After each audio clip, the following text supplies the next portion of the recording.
Sénégalaises, Sénégalais, hôtes étrangers qui vivez parmi nous, bonjour. Le cabinet Convergence Informatique Statistique vous propose un suivi des statistiques de la Covid-19 ici au Sénégal.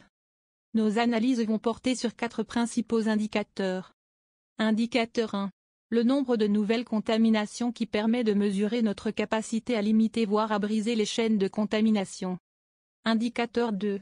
Le délai de guérison qui renseigne sur l'efficience des traitements et sur notre capacité à absorber un flux grandissant de patients.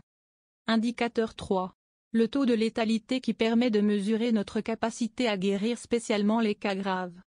Indicateur 4. Le flux obtenu par la formule, nouvelle contamination moins guérison moins décès qui constitue un indicateur de synthèse et compare, chaque jour, le flux entrant des nouvelles contaminations et les flux sortant des guérisons et des décès. Madame Berthe. Bonjour Mademoiselle Abi, bonjour chers amis. Les analyses publiées proviennent des données élémentaires fournies quotidiennement par le ministère de la Santé et de l'Action sociale du Sénégal. Toutefois, le traitement qui en est fait par nos soins, les indicateurs et recommandations n'engagent que notre cabinet.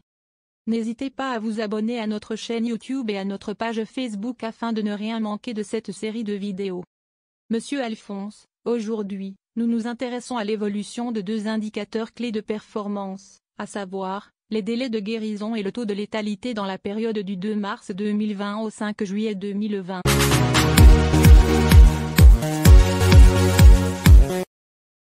Bonjour chers abonnés, chers amis.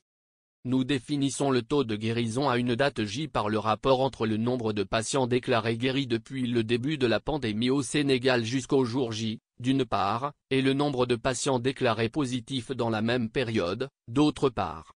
Dans la période du 2 mars 2020 au 5 juillet, parmi les 7400 patients testés positifs, 4870 ont été déclarés guéris. Soit un taux de guérison de 65,8% au 5 juillet 2020.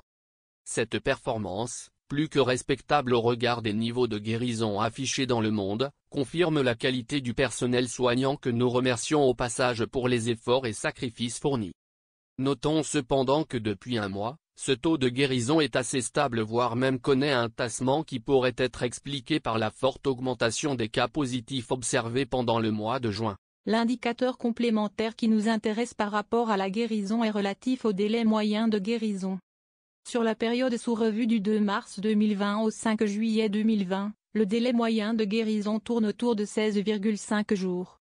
Une proportion de 13,4% des patients guérissent moins de 15 jours après avoir été déclarés malades alors que 73,8% guérissent dans l'intervalle de 15 à 21 jours. Et 12,8% ne sont déclarés guéris qu'au bout de 22 à 28 jours. En effet, au début de la pandémie jusqu'à la semaine S08, les patients étaient essentiellement libérés avant le 15e jour. Depuis la 9e semaine S09, il semble que les délais moyens de guérison se sont allongés atteignant même 21 jours pour les contaminés de la semaine 15.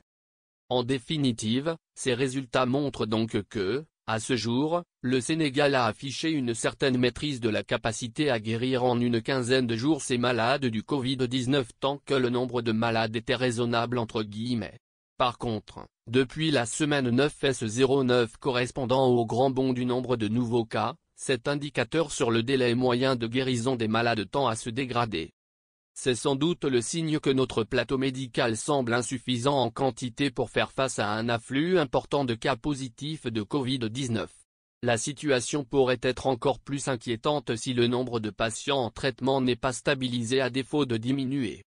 C'est encore le lieu d'inciter les populations à un plus grand respect des consignes de prudence et à l'application stricte des gestes barrières. S'agissant des décès, nous définissons le taux de létalité à une date J par le rapport entre le nombre de patients de la Covid-19 déclarés décédés depuis le début de la pandémie au Sénégal jusqu'au jour J, d'une part, et le nombre de patients déclarés positifs dans la même période, d'autre part. Dans la période du 2 mars 2020 au 5 juillet 2020, parmi les 7400 patients testés positifs, un nombre de 134 décès ont été constatés.